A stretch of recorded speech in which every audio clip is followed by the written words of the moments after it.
Hello friends, मैं आज आप लोगों के लिए एक न्यू सीरीज लेके आया हूँ जिसका नाम है लीजेंडरी ट्विंस। इस एपिसोड के पार्ट 1 में हमें दिखाया जाता है कि जंगल में एक आदमी घोड़ा गाड़ी लेकर जा रहा होता है और वो घोड़ों को बहुत तेज भगा रहा था क्योंकि उसको जल्दी जाना था। और वो आदमी किसी से कह रहा था कि हम जल्दी पहुंच जाएंगे क्योंकि उसके अंदर एक लड़की बैठी होती है जो अपने पेट पर हाथ फेर रही होती है, जिससे कि हमें पता चलता है कि वो लड़की प्रेग्नेंट है। और उसके हाथ में एक संदूक सा होता है, लेकिन हमें पता नहीं कि उसके अंदर क्या है। वो आदमी उस औरत से कह रहा होता है कि ये सड़क बहुत पुरानी हो चुकी है, इसीलिए इसमें बहुत गड्ढे हैं। तो वो लड़की उससे कहती है कि ठीक है, मुझे आप पर पूरा भरोसा है। उसके बाद वो लड़की अपने पेट पर हाथ फेरते हुए उस आदमी से कहती है कि छोटा बेबी बहुत ज्यादा परेशान है। तो वो उससे कहता है कि वो अपने पापा से मिलने के लिए बेचैन है। यहाँ पर हमें पता चलता है कि ये आदमी उसका हस्बैंड है। तभी अचानक से वो एक जगह पर गाड़ी रोक देता है क्योंकि आगे एक पेड़ टूटा हुआ डला था और उस पेड़ पर एक मुर्गा बैठा हुआ था, जिससे कि वो समझ जाता है कि यहाँ कुछ तो गड़बड़ जरूर है। तो उसकी वाइफ उससे पूछती है कि क्या हुआ, तो वो कहता है कि कुछ नहीं हुआ, शायद हमने गलत रास्ता पकड़ लिया। और वह दूसरे रास्ते की तरफ चला जाता है।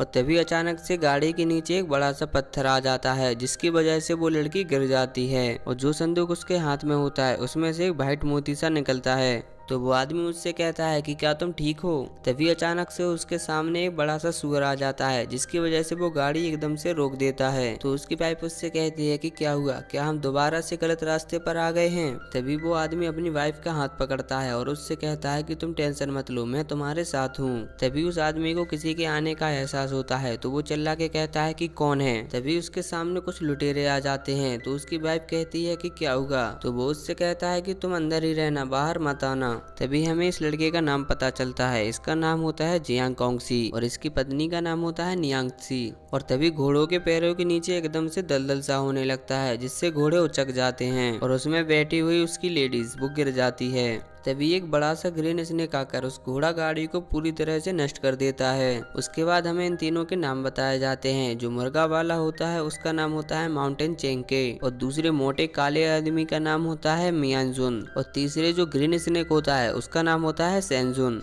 माउंटेन चेंके जैंग कोंगसी से कहता है कि तुम सीधेपन का ड्रामा ना ही करो तो अच्छा रहेगा, और ये जो तुम्हारी धन दौलत है इसको खलनायक को देने के बजाय आप हम लोगों के बारे में क्यों नहीं सोचते। तो जियान कोंगजी उनसे कहता है कि मैंने किसी के बारे में कुछ भी नहीं सुना, आओ और मेरा सामना करो। तो वो सब लोग जियांग कोंगजी पर हंसने लगते हैं। तभी जियांग कोंगजी को उसकी वाइफ की आवाज आने लगती है। वो उससे पूछता है कि नियांग जी आपको क्या हुआ, आप ठीक तो हैं। तो उसकी वाइफ उससे कहती है कि अब मुझसे रहा नहीं जाता, शायद ये बच्चा यहीं पर हो जाएगा। तो वो मोटा आदमी उसका मजाक उड़ाता है और वो तीनों लुटेरे एकदम से उसके ऊपर हमला करने लगते हैं और जियांग कोंगजी से कहते हैं कि तुम्हारे पास जो कुछ भी है मुझे सब कुछ चाहिए। तो जियांग कोंगजी भी उनसे लड़ने के लिए पूरी तरह से रेडी हो चुका था और वो उड़कर आसमान में एकदम से लड़ाई करने लगते हैं। उसके बाद नेक्स्ट सीन में हमें दिखाया जाता है कि वो तीनों अलग अलग जगह पर मरे हुए डले थे और वहाँ का मौसम बेकार हो चुका था, बहुत पानी बरस रहा था और बिजली भी चमक रही थी। तभी हमें वहाँ पर बेबीज की रोने की आवाज आ जाती है।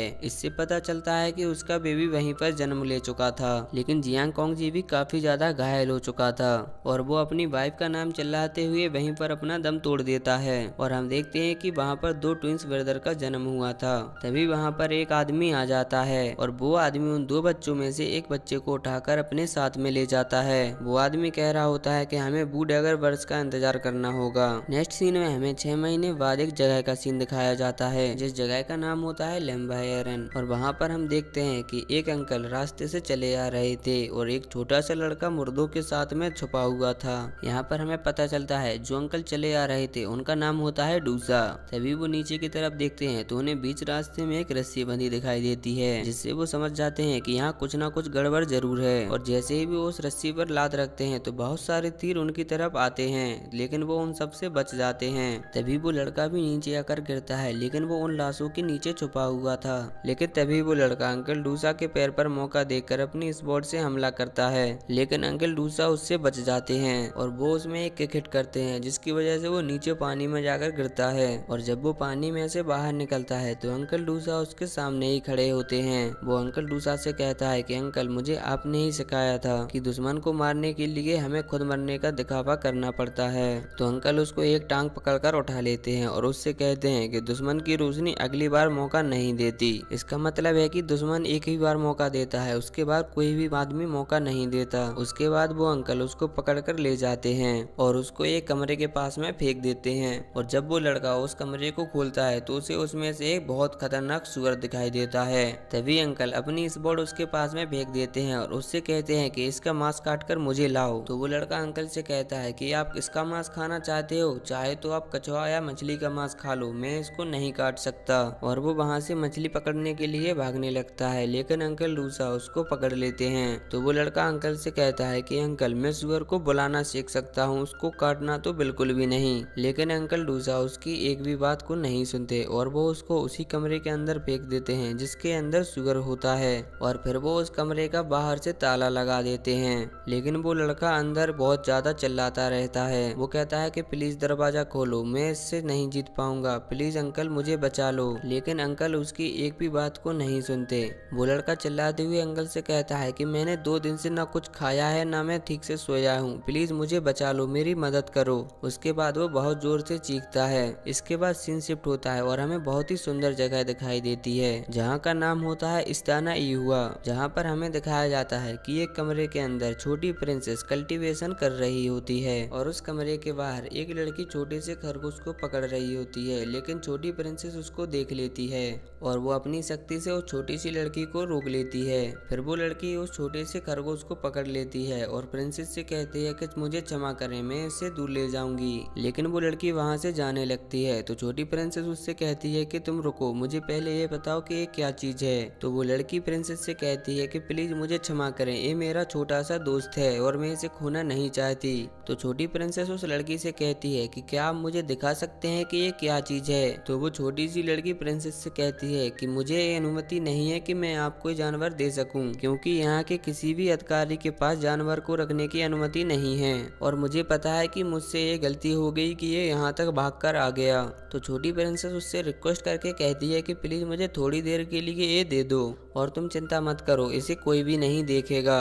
तो वो लड़की उठकर प्रिंसेस के पास आती है और उसको अपना खरगोश दे देती है। छोटी प्रिंसेस उस लड़की से पूछती है कि मैं इसे किस हाथ से सहलाऊं। तो छोटी प्रिंसेस की बात सुनकर उस लड़की को थोड़ी हंसी आती है। वो कहती है कि कोई बात नहीं, मैं इसे ठीक तरीके से पकड़ के देती हूँ। उसके बाद छोटी प्रिंसेस उसको अपने लेफ्ट हैंड से सहलाने लगती है। उसे उसको सहलाने में बहुत ज्यादा मजा आता है। लेकिन फिर कुछ देर उसको खिलाने के बाद वो खरगोश उन दोनों के हाथ से छूटकर भागने लगता है। उसके बाद वो छोटी लड़की और छोटी प्रिंसेस दोनों उस खरगोश के पीछे भागने लगती हैं। लेकिन उस खरगोश को खिलाते हुए किसी ने उसको देख लिया था। और इसी के साथ में ये पार्ट यहीं पर खत्म होता है। अगर आप सभी को वीडियो पसंद आई है तो मुझे कमेंट करके जरूर बताएं, जिससे कि मैं इसका नेक्स्ट पार्ट जल्द से जल्द अपलोड कर सकूं। तो मिलते हैं इसके नेक्स्ट एपिसोड में।